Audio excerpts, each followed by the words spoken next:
तो कैसे हैं आप लोग। अभी तक काफ़ी सारे सब्जेक्ट्स की स्ट्रैटेजी डिस्कस कर चुके हैं और इस पर्टिकुलर वीडियो में बात करेंगे ज्योग्राफी की। प्रीलिम्स मेंस के पॉइंट ऑफ व्यू से ज्योग्राफी कैसे कंप्लीट करनी है, कौन कौन से सोर्सेस रेफर करने हैं, यूपीएससी कहां से आजकल सवाल पूछने लगा है, सारी बातें इस पर्टिकुलर वीडियो में करने वाले हैं। प्रेजेंटेड बाय मी मदद गुप्ता। अनअकैडमी सब्सक्राइब करने के लिए you have to use the referral code Madad Gupta 10% discount के लिए। सिंपली मेरा नाम डालना और आपको 10% का डिस्काउंट मिलेगा। टेलीग्राम चैनल नीचे डिस्क्रिप्शन बॉक्स में दिया हुआ है, उसे जरूर ज्वाइन करिए। साथ के साथ 27 अक्टूबर से हमारे नए बैचेस शुरू हो रहे हैं इंग्लिश, हिंदी और बायलिंगुअल में, इंक्लूडिंग बैच बाय AIR 13 गौरव बुदानिया, जहां पे 5 क्लासेस एसए की रहेंगी, 2 क्लासेस स्ट्रैटेजी की रहेंगी और 3 क्लासेस मेंस आंसर राइटिंग पे रहेंगी। And Gaurav Budania will discuss कि उनका क्या एक्सपीरियंस रहा है यूपीएससी की जर्नी में और AIR 13 तक का सफर कैसा रहा। इसी के साथ साथ कॉम्बैट होता है हर संडे 11 बजे, जहां पे अनअकैडमी के टॉप एजुकेटर्स क्वेश्चन सेट करते हैं और आपको सोल्यूशन प्रोवाइड किया जाएगा। अगर आप अनअकैडमी पे 1 साल या उससे ज्यादा का सब्सक्रिप्शन ले रहे हैं ऑप्शनल के साथ, तो आपको 35% डिस्काउंट मिलेगा। साथ के साथ 1 साल से ज्यादा सब्सक्रिप्शन पे 45,000 रुपीज की टेस्ट सीरीज प्री और मेंस की एब्सोल्युटली फ्री। 21 अक्टूबर से कई सारे ऑप्शनल शुरू हुए हैं और आगे भी बैचेस आ रहे हैं। So do subscribe to Unacademy using the referral code. Live mentorship program और पर्सनलाइज गाइडेंस के लिए let's crack it. Subject wise breakup हम ऑलरेडी देख चुके हैं और अगर प्रीलिम्स 2019 की बात करते हैं तो यहां पे ज्योग्राफी से हमारे को 8 सवाल देखने को मिलते हैं। प्रीलिम्स 2021 में ज्योग्राफी से 8 सवाल थे। देखते हैं क्या सवाल थे, लेकिन उससे पहले पिछले 5 साल का ज्योग्राफी का क्या ट्रेंड रहा है वो देखते हैं। 2017 में 7 क्वेश्चन थे, 2018 में 4 क्वेश्चन आए, ज्यादा वेटेज नहीं था ज्योग्राफी का। 2019 में अगेन 7 क्वेश्चन, 2020 में 5 क्वेश्चन और इस बार मैक्सिमम सवाल आए हैं पिछले 5 साल के कंपैरिजन में 8 question. On an average geography से 6 सवाल निकल रहे हैं हर साल, जिसमें मतलब 12 नंबर आपके डिपेंडेंट हैं। अगर ज्योग्राफी को ध्यान से देखें तो प्रीलिम्स में पर्टिकुलरली जो सारे सवाल हैं वो या तो एनसीईआरटी से निकलेंगे या फिर अपनी ह्यूमन एंड फिजिकल ज्योग्राफी की किताब आती है जीसी लियोंग करके, पीले रंग की जो किताब आती है, वहां से सवाल निकलेंगे। अगर हम पहला सवाल देखते हैं सवाना ग्रासलैंड्स के बारे में कि सवाना में किस टाइप का वेजिटेशन है और यहाँ पे जो है सॉइल प्रॉपर्टीज वगैरह के बारे में बात करी गई है, एनिमल्स की बात करी गई है। ये क्वेश्चन जो है वर्बेटिम पेज नंबर 129, पेज 130 और पेज 131, ये जो किताब है certificate of physical and human geography, यहां से निकलता है जीसी लियोंग से। मतलब कि स्टैंडर्ड सोर्स है, ये तो हमारे को डे 1 से पता ही है, जीसी लियोंग तो हमारे को पढ़नी ही पढ़नी है। तो यहां पे सीधा सीधा गिवन है कि सवाना ग्रासलैंड में मैमल्स, रेप्टाइल्स, हर्बीवोर्स और कार्निवोर्स मिलते हैं और यहां पे जो रेनफॉल होती है वो सीजनल होती है, राउंड द ईयर नहीं होती। मतलब कि जीसी लियोंग से ये सवाल वर्बेटिम आपका निकलता है। एक और सवाल यहां पे जीसी लियोंग से बनता है with regards to the canopy and other tropical rain forest epiphytes को लेके, rooted on the upper branches of the tree. वो ये पूछ रहा है कि leaf litter decomposes faster than any other biome. ये क्या आंसर होगा इसका? ऑफ कोर्स हमारे को पता है, यहां पे सीधा सीधा दिया हुआ है पेज नंबर 118 पे कि ट्रॉपिकल एवरग्रीन फॉरेस्ट के बारे में यहां पे बात करी जा रही है और जीसी लियोंग से सीधा सीधा सवाल निकलता है, कुछ और पढ़ने की जरूरत ही नहीं थी इसके लिए। इसके अलावा नेक्स्ट क्वेश्चन था ब्लैक कॉटन सॉइल को लेके कि ये किसके वेदरिंग से बनती है।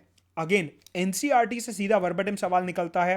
पेज नंबर 8 क्लास 10th की ज्योग्राफी एनसीईआरटी, यहां पे लिखा हुआ है कि लावा रॉक जो है उनके वेदरिंग से ये जो है ब्लैक रॉक बनता है। तो 3 सवाल देखे और बहुत ही स्ट्रेट फॉरवर्ड सवाल, मतलब कि इन सवालों में तो गलती का कोई स्कोप ही नहीं उठता। जीसी लियोंग और एनसीईआरटी अभी तक हमने देखा। With reference to Indus river system of the following 4 rivers, 3 of them join to pour into one to join Indus River. इसमें से कौन सी नदी जो है इंडस रिवर को डायरेक्टली ज्वाइन करती है? वो ये बोल रहा है कि ये 4 नदियां दी हुई हैं, इनमें से 3 जो हैं वो एक को ज्वाइन करती हैं।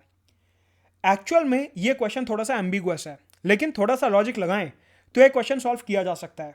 कैसे? हमें पता है कि झेलम जो है वो चेनाब में मिलती है 100%, रावी जो है वो भी चेनाब में मिलती है 100%। मतलब कि 2 नदियां चेनाब में मिल रही हैं। वो ये बोल रहा है कि 3 नदियां चेनाब में मिलती हैं, तो ऑब्वियस सी बात है वो ये एज्यूम कर रहा है कि सतलुज चेनाब में मिलती है और इसीलिए Chenab will be the answer. Actual में एनसीईआरटी बोलती है कि चेनाब और सतलुज मिलके पंजनाड बनाते हैं जो कि इंडस में जाके फ्लो करती है, लेकिन यहां पे उसने अजम्पशन ली है कि 3 नदियां एक में जाके मिल रही हैं। हमें पता है झेलम और रावी तो चेनाब में मिलती हैं, तो मतलब कि वो ये अज्यूम कर रहा है कि सतलुज भी चेनाब में मिलती है एंड हेंस इस लॉजिक से आंसर जो होगा वो ए चेनाब होगा। नॉनदलेस रिवर्स के बारे में आपने एनसीईआरटी से पढ़ा ही होगा कि चेनाब, रावी और झेलम वगैरह के बारे में कि ये सारी की सारी चेनाब में जाके मिलती हैं। Page number 24-25 11th class NCERT में सीधा सीधा हमारे को ये मिलेगा। इसके अलावा with reference to India, Didwana, Kuchaman, Sargol and Khatu are the names of, वो कह रहे हैं ये चारों किसके नाम है। आप में से जो लोग, खाटू राजस्थान में एक जगह है जहां पे रिलीजियस सिग्निफिकेंस के टेंपल्स हैं हिंदूज के, पर्टिकुलरली खाटू श्याम टेंपल। अगर आप में से किसी ने वो टेंपल विजिट करा या नाम सुना है तो आपको पता होगा कि राजस्थान में अगर कोई जगह है तो वहां पे ग्लेशियर तो नहीं हो सकता, वहां पे मैनग्रूव भी नहीं हो सकता, वहां पे या तो रामसार साइट होगी या फिर सलाइन लेक होगा, जिसकी हाई प्रोबेबिलिटी काफी ज्यादा है। राजस्थान में 2 ही रामसार साइट्स हैं, लेकिन सलाइन लेक्स काफी ज्यादा हैं। तो ये क्वेश्चन डायरेक्टली सॉल्व नहीं हो रहा कहीं से, ना तो एनसीईआरटी में गिवन है, ना माजिद हुसैन में, ना ही जीसी लियोंग में, और ना ही अखबार में इसका कोई रेफरेंस दिया हुआ है। तो बेसिकली गूगल करने से पता चलता है कि ये जो है ये सॉल्ट लेक के एग्जांपल्स हैं। आंसर होगा डी। अगेन थोड़ा सा अनप्रेडिक्टेबल क्वेश्चन था, इसको सीधा सीधा सॉल्व नहीं कर सकते। अगला सवाल, ब्राह्मणी, नगालवाली, सुवर्णरेखा और वमजाधारा, इनमें से कौन सी नदी ईस्टर्न घाट से ओरिजिनेट करती है। वर्बेटिम सवाल था एनसीईआरटी से, पेज नंबर 29 क्लास 11th की एनसीईआरटी। यहां पे हमारे को रिवर्स के बारे में सीधा सीधा दिया हुआ है कि कुछ नदियां जो हैं वो ईस्ट से निकलती हैं, जैसे Subarnarekha, Baitarani, Brahmani, Vamsadhara, Pennar, Palar, Vaigai are the important rivers flowing towards the east, जो ईस्ट की तरफ बहती हैं। तो मतलब ये नदियां ईस्ट की तरफ बह रही हैं, तो इनका चांस बहुत कम है कि ये ईस्टर्न घाट से निकले, मतलब कि ये वेस्टर्न घाट से निकलती हैं या फिर कहीं और से निकलती हैं, बट ईस्टर्न घाट से नहीं निकलती। इसको सोच के आप ऐसा एक एजम्पशन बना सकते हो कि ये सारी की सारी जो रिवर्स का नाम दिया हुआ है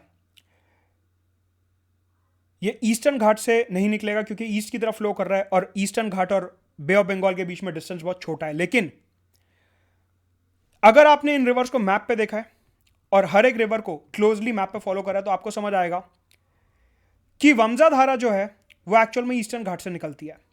वमजाधारा जो है वो एक्चुअल में ईस्टर्न घाट से निकलती है, और तभी यहां पे आंसर जो है हमारे को बी दिया हुआ है 2 और 4 कि नगालवली एंड वमजाधारा ईस्टर्न घाट से निकलती हैं। कहने का मतलब है एनसीईआरटी सिर्फ सीधा पढ़ लेना कि हां ईस्ट फ्लोइंग रिवर है तो वेस्टर्न घाट से निकलेगी, ये थोड़ा गलत असम्पशन होगा। मतलब कि जिन जिन नदियों के यहां पे नाम दिए हैं उनको थोड़ा सा मैप पे देखना और उनके पॉइंट ऑफ ओरिजिन समझना हमारे लिए जरूरी है। तो ये क्वेश्चन है जो थोड़ा ट्रिकी क्वेश्चन है कि अगर आपने एनसीईआरटी सीधा पढ़ी है और आपके दिमाग में फ्लैश हो रहा है कि हाँ ये ईस्ट फ्लोइंग रिवर है, मतलब ईस्टर्न घाट से नहीं निकली होगी, ऐसा हम लॉजिक लगा लेते हैं कि वेस्टर्न घाट से नदी निकल रही है वही ईस्ट की तरफ फ्लो करेगी। तो ये लॉजिक थोड़ा सा यहाँ पे फॉल्टी रहेगा। कहने का मतलब है कि वामजाधारा जो है वो ईस्ट घाट से निकलती है। अगर हम मैप को क्लोजली देखें तो एनसीईआरटी हेल्प करेगी, लेकिन अगेन खुद से मैप इसका एक बार देखना पड़ेगा। अगला सवाल था global ocean commission received license for seabed mineral and rare earth minerals के बारे में। इंडियन एक्सप्रेस से सॉल्व होता है 22 नवंबर 2020 का इंडियन एक्सप्रेस और 23 फरवरी 2019 का इंडियन एक्सप्रेस। यहां पे हमारे को दिया हुआ है कि किस प्रकार से पॉलीमेटालिक सल्फाइड्स और दूसरे रेयर मेटल्स को निकालने का हमारे को लाइसेंस मिला है, जो कि इंटरनेशनल सीबेट अथॉरिटी ने दिया है। तो करंट अफेयर्स बेस्ड क्वेश्चन था थोड़ा, अगेन इसको टैकल करना थोड़ा मुश्किल है क्योंकि ये 2.5-3 साल पुराने करंट अफेयर से आया है और अगेन इतना पुराना अखबार पढ़ना थोड़ा सा इम्पॉसिबल है। सो अगेन इस क्वेश्चन को टैकल करना थोड़ा मुश्किल है, ये थोड़ा सा अनप्रिडिक्टेबल सवाल था। अगला क्वेश्चन सीधा सीधा ज्योग्राफी से था और इन्होंने काफी घुमा के सवाल पूछा था। यूजुअली हम ज्योग्राफी पढ़ते हैं western sections of continents, eastern section of continents के बारे में। यहां पे जो सवाल बना था वो बना था western sections of oceans and western sections of oceans और ईस्टर्न सेक्शन ऑफ ओशंस के बारे में।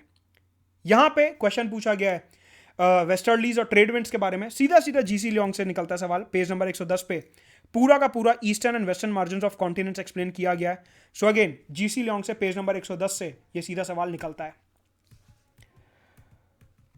अगर ज्योग्राफी की बात करते हैं तो मेंस में 2020 में ज्यादा वेटेज नहीं था, मतलब कि 2 10-10 नंबर के सवाल आते हैं। एक सरकम पैसिफिक जोन को लेके discuss the geophysical characteristics of circum Pacific zone.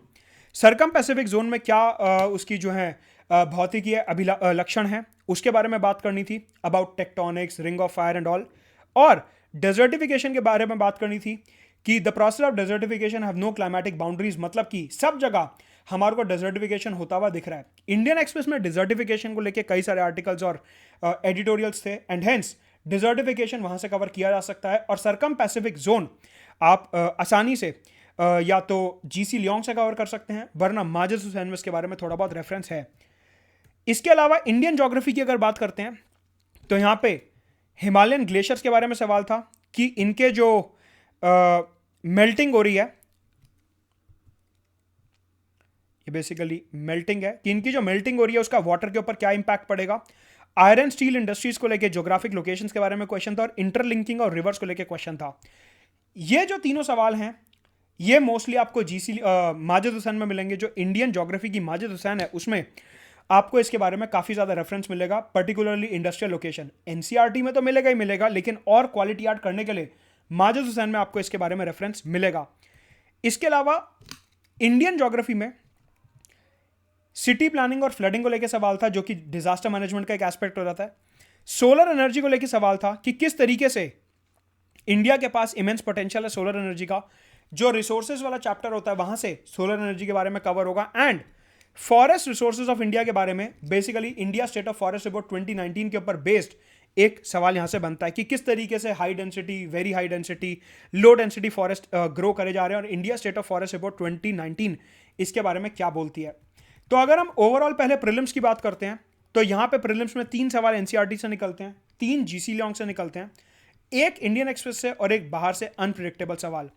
Mains में हमने सवाल देखे कि कई सवाल इंडियन एक्सप्रेस के एडिटोरियल्स, डिजर्टिफिकेशन वगैरह से लिंक थे, और कई सवाल इंडियन ज्योग्राफी के काफी टिपिकल सवाल थे जो माजिद हुसैन से सॉल्व किए जा सकते हैं। अगर प्री और मेंस के लिए ज्योग्राफी की स्ट्रैटेजी देखें तो एनसीईआरटी 6 से 12 रिवर्स ऑर्डर में पढ़नी ही है, इंडियन एक्सप्रेस नो डाउट पढ़ना ही है। जीसी लियोंग फिजिकल ज्योग्राफी के लिए दोनों वॉल्यूम्स इंपॉर्टेंट है। हमने देखा कि किस तरीके से वर्बेटिम सवाल जीसी लियोंग से निकले। एंड माजिद हुसैन मैं रिकमेंड करूंगा यहां पे पढ़ने के लिए, लेकिन माजिद हुसैन की जो किताब है वो पूरी नहीं पढ़नी है, सिलेक्टिवली पढ़नी है। जैसे कि इंडस्ट्री का चैप्टर, रिसोर्सेज का चैप्टर, डिजास्टर मैनेजमेंट का चैप्टर, रिवर्स का चैप्टर, इंडिया के फिजिकल फीचर्स के बारे में चैप्टर, इसके अलावा climatic zones, winds, retreating monsoon, India के कोस्ट और इंडिया में साइक्लोन्स किस तरीके से आते हैं। ये जो इंपॉर्टेंट चैप्टर्स हैं इंडियन ज्योग्राफी से related, interlinking of reverse, industrial location, minerals, renewable energy, ये लोग कुछ चैप्टर्स हैं माजिद हुसैन से, आप ये पढ़ सकते हो। काफी आपका वैल्यू एडिशन होगा, क्योंकि बहुत सी ऐसी बातें हैं जो एनसीईआरटी में गिवन नहीं है या जीसी लियोंग में आपको नहीं मिलेंगी, क्योंकि जीसी लियोंग इंडियन ज्योग्राफी की किताब नहीं है।